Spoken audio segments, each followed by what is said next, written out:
කසාද බඳින්නයි යන්නේ. මොනවා? ඔව් කෝටිපති කෙල්ලෙක්ව කසාද බඳින්නයි යන්නේ. මොකද්ද උඹ මේ කියන්නේ? පැහැදිලි කරලා කියපන්කෝ. නැන්දේ ඒ කෙල්ල ගැන විස්තර මම දන්නේ නැහැ.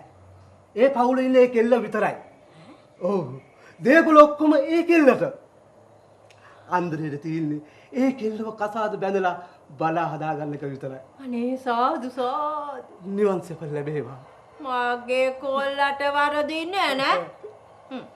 මේ පුතේ අනේ උඹේ ඔය කටින්ම මාමට මේ විස්තරේ කියපන්කෝ. මම කියන්න. මාමා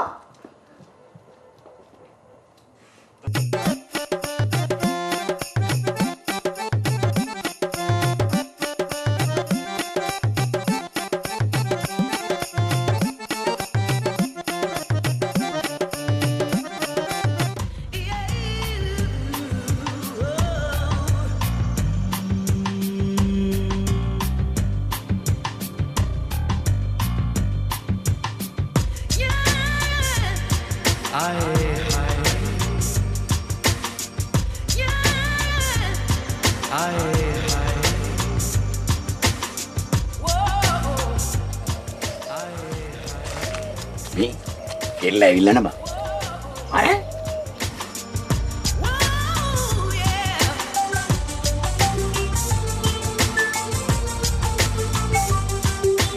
හරි දැන් කලබල කරන්න එපා කෙල්ල ඇවිල්ලා